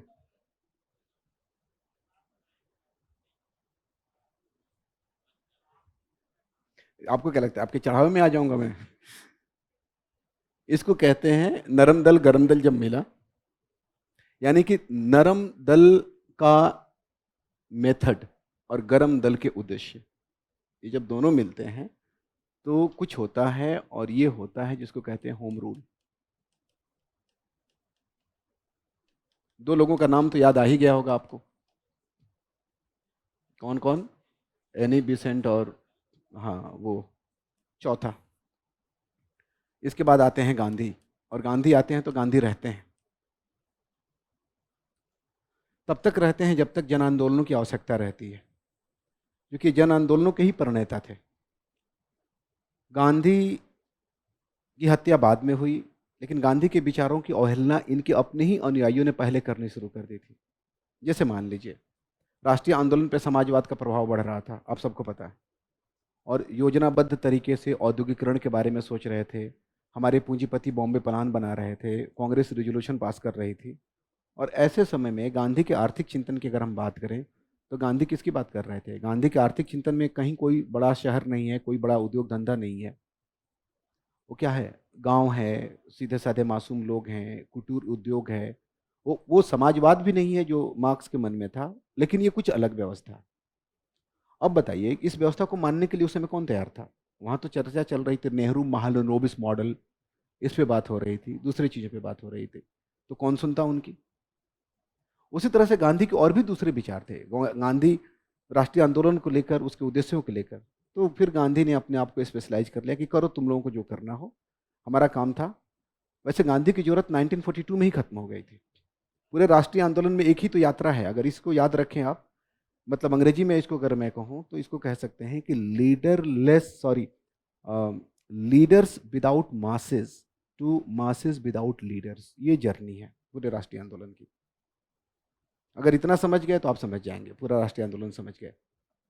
आप देखेंगे कि आरंभ में लीडर्स थे लेकिन उनके साथ जनता नहीं थी। एक वक्त ऐसा आता है जब जनता लीडर के बिना ही खड़ी हो गई, और जब ये स्थिति आई तो अब किसी गांधी की आवश्यकता नहीं थी। गांधी इसके बाद ही आपने देखा होगा 1942 में आखिरी बार दिखते हैं, उसके बाद से वो धीरे धीरे हाशिए पे चलते चले जाते हैं। हाँ, जहाँ लोगों को नियंत्रित करने की बात होती है, दंगे वगैरह होने लगते हैं, तो वहाँ गांधी एक बार फिर दिखाई देते हैं। एक इतिहासकार है सुमित सरकार, जिनकी किताब 1885 से शुरू होकर 47 तक है। इस किताब को रिकमेंड मैं इसलिए नहीं करता कि थोड़ी जटिल है। उसमें वो इसको गांधी के सबसे अच्छे दिन के रूप में याद करते हैं।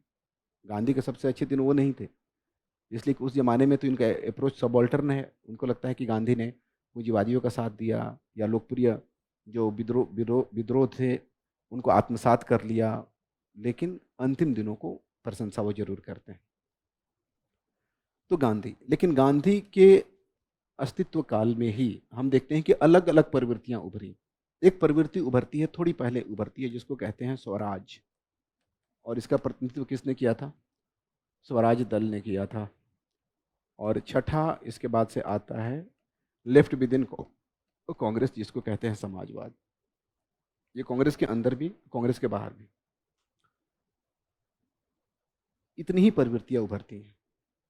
इन प्रवृत्तियों के बारे में हमें क्या जानना है?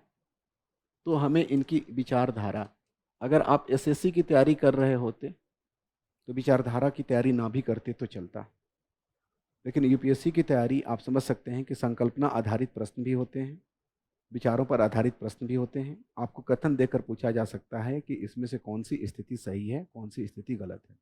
इसलिए एक ऐसा पक्ष है, यूपीएससी की मर्जी, पूछे ना पूछे हमें इसको करना होगा। विचारधारा किसको लेकर, ये बहुत ही वेग शब्द है। तो विचारधारा, याद कीजिए हम लोगों ने क्या डिस्कस किया था कि भारतीय राष्ट्रीय आंदोलन का इतिहास जो है, और भारतीय इतिहास, आधुनिक भारत के इतिहास किसका इतिहास है? उपनिवेशवाद का इतिहास है और राष्ट्रवाद का इतिहास है। यही तो दो प्रमुख घटनाएं हैं, परिघटनाएं हैं या प्रक्रियाएं हैं। तो इनकी विचारधारा किसको लेकर? उपनिवेशवाद को लेकर। और इनकी विचारधारा किसको लेकर? राष्ट्रवाद को लेकर। आपको प्रश्न दिख रहे हैं पीटी वाले, मेंस वाले? उदारवाद, उपनिवेशवाद, उदारवादी, राष्ट्रवादी चिंतन कैसा? उदारवादियों और उग्रवादियों के बीच में इन दोनों मुद्दों को लेकर अंतर। गांधी ने उपनिवेशवाद को कैसे देखा? गांधी और समाजवाद, यहाँ नेहरू और सुभाष, उपनिवेशवाद की समझ एक दूसरे से अलग कैसी थी? राष्ट्रवाद की समझ एक दूसरे से अलग कैसी थी? गांधी को हम राष्ट्रपिता मानते हैं, लेकिन बहुत कम लोगों को गांधी की राष्ट्रवाद की सोच पता होती है। तो राष्ट्रपिता की, राष्ट्र की संकल्पना क्या है, अवधारणा क्या है, इसके बारे में हमें पता नहीं होता। गांधी ने धर्म की बात की, लेकिन धर्म का राजनीति में किस तरह से गांधी ने प्रयोग किया, इसके बारे में भी हमें आमतौर पर पता नहीं होता। हमें बस इतना पता होता है कि गांधी अहिंसक थे और इस वजह से कायर थे, और इस वजह से अनुकरणीय नहीं है, और गांधी नहीं होने में थोड़ा सा फख्र की बात है। ये एक युवाओं के एक वर्ग में इस तरह की सोच बढ़ती चली गई है। तो कितने प्रश्न दिखे आपको, आप बताइए? समझ में आ रहा है कि क्या जानना है? ठीक है ना, परमुटेशन कॉम्बिनेशन कर लेना। दूसरा, कोई भी विचारधारा हवा में तो विकसित नहीं होती है, उसके लिए नेतृत्व की जरूरत होती है। अब समझ गए उदारवादियों के नेता कौन थे, उग्रवादियों के नेता कौन थे? और नेतृत्व में भी दो चीजें महत्वपूर्ण होती हैं, एक तो व्यक्ति और एक व्यक्ति का परिवेश, जो कि उसकी विचारधारा को तय करता है, यानी कि उनका सामाजिक आधार।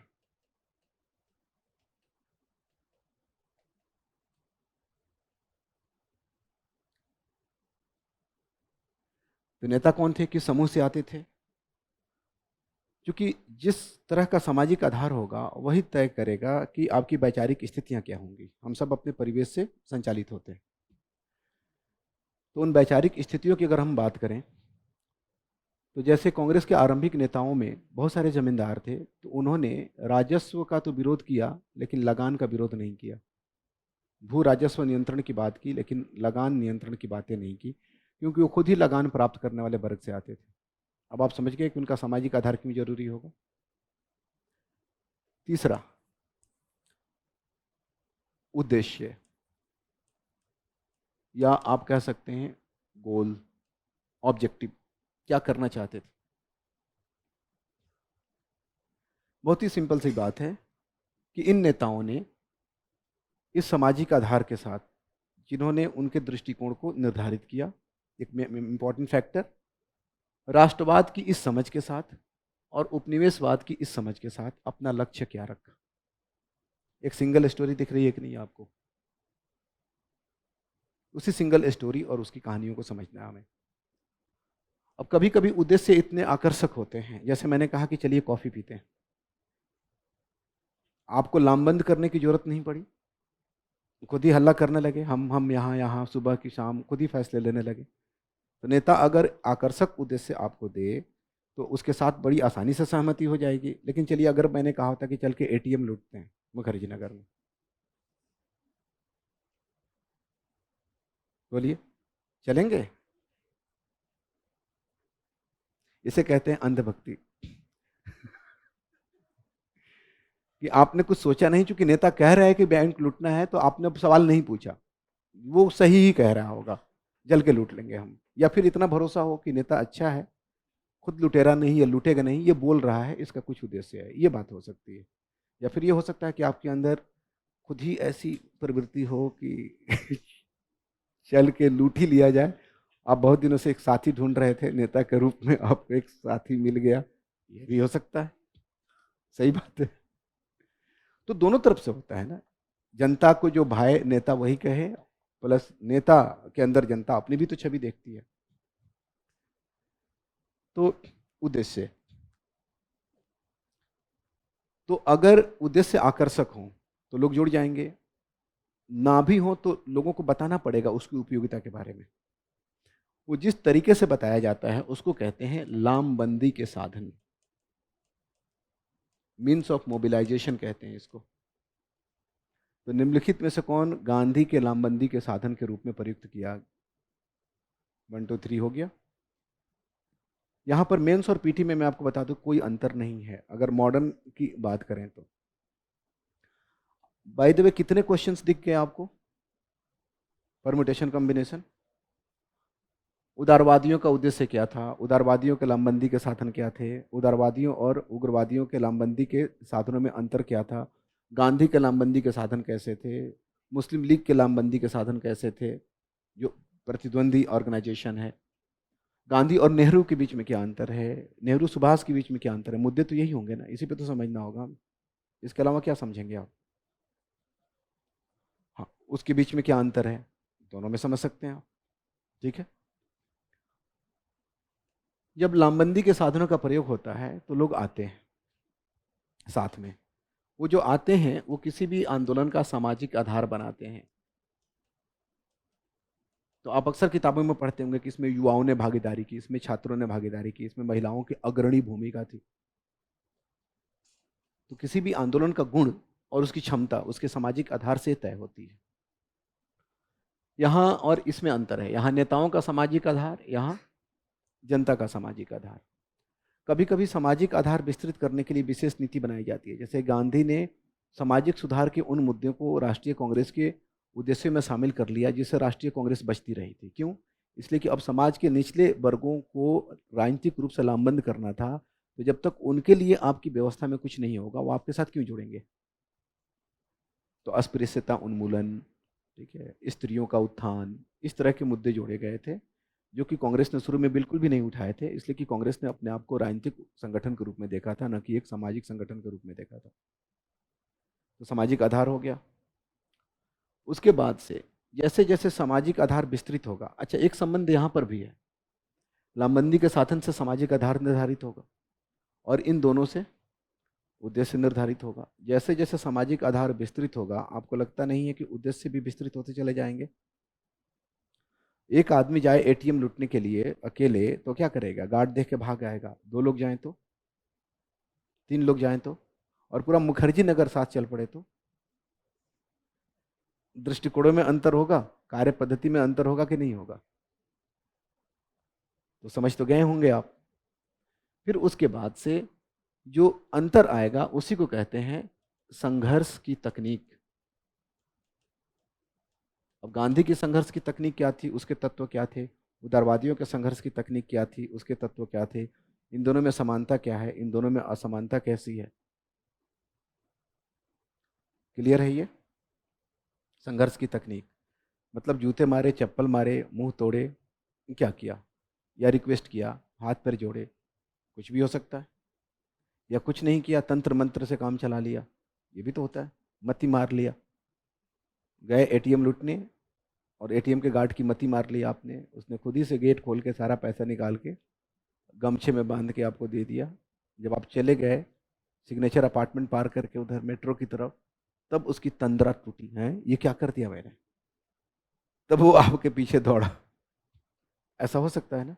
कभी कभी कुछ लोग सम्मोहित कर लेते हैं। आप में से कोई है जिसके अंदर सम्मोहन की कला हो, ऐसी क्षमता हो? आप हैं? एक दो बार किया है आपने सम्मोहित? अच्छा, सम्मोहन फिर तोड़ दिया आपने? हम्म। गले ही पड़ जाएगा। अच्छा चलो, मुझे सम्मोहित कर दो।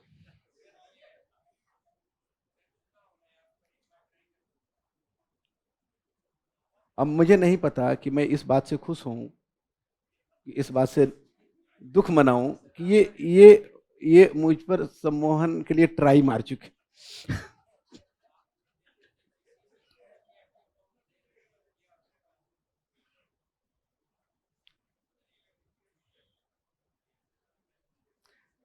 अगर चॉइस करनी ही हो तो खुशी होना बेहतर है। चलिए मैं खुश होता हूँ, ठीक है, और ट्राई कीजिए, क्या पता मैं हो ही जाऊं सम्मोहित। एक दिन का और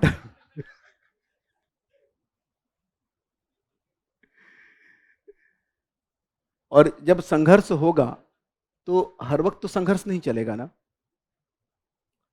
अब यहीं पर आ जाते हैं वो आंदोलन जिसको पढ़कर हमें लगता है कि राष्ट्रीय आंदोलन पढ़ लिया हमने। वो जितने आप पढ़ते हैं ना, स्वदेशी आंदोलन, अहमदाबाद, चंपारण, खेड़ा, नॉन कॉपरेशन, ये सब कहाँ गए? वो इतने संक्षिप्त में आ गए। अगर अभी मैंने सब कुछ छोड़ के 1885 से 1905 करके अगर आपको तिथियां बता दी होती आंदोलन, तो आपको लगता नहीं कि कहीं कुछ अधूरापन है। लेकिन वो स्टेट सर्विसेज है। यूपीएससी के एनालिटिकल क्वेश्चंस कहीं भी पूछे जाएं, पीटी में, मेंस में, उसके लिए बाकी सब चीज़ों के ऊपर आपको ध्यान देना होगा, उसको अलग से समझना होगा। और फिर आंदोलन के बाद ये भी हो सकता है मूल्यांकन।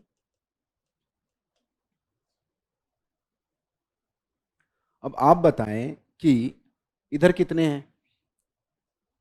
8 हैं। इधर 8 हैं। ऊपर अगर अलग अलग कर लिया जाए तो 9 10 मान लीजिए आप, ठीक है ना? 10 हैं और इधर कितने हैं? 6 हैं। 10 गुणे 6, कभी भी चीज़ें इतनी मैकेनिकल नहीं होती, लेकिन फिर भी 60 महत्वपूर्ण तथ्य संकल्पनाएं हैं।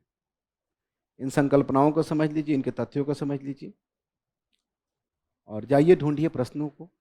आप देखेंगे कि अधिकांश का संबंध इनके साथ होगा, चाहे वो पीटी हो या मेंस हो। अगर इसके इतर है, इसके परे है, तो सबकी पहुंच के बाहर है।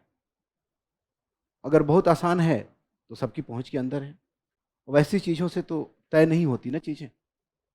जो चीज़ें जानी जा सकती हैं और दूसरों से बेहतर जानी जा सकती हैं, जो समझी जा सकती हैं, दूसरों से बेहतर समझी जा सकती हैं, इस परीक्षा में निर्धारण उसी बात से होता है, आपका भविष्य। जो बहुत ही कठिन है, अत्यंत ही कठिन है, जो सबकी समझ से परे है, पहुंच से परे है, उस बात से तो प्रतियोगिता निर्धारित ही नहीं होती। तो यह संकल्पना स्पष्ट है आपको। अगर ये यात्रा कर ली जाए, यानी कि उदारवादियों के बारे में कितने पॉइंट्स लिखने होंगे हमें? 8। उग्रवाद के बारे में कितने पॉइंट्स पे बात करनी होगी? आप समझ गए ना?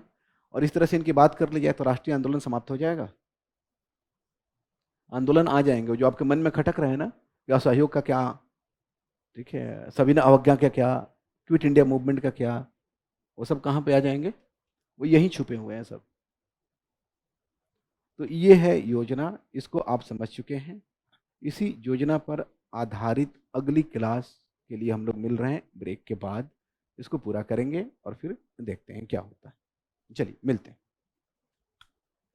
ऑनलाइन के लिए बता दूं कि इस पे, इसके माध्यम से चर्चा अगले अंक में होगी।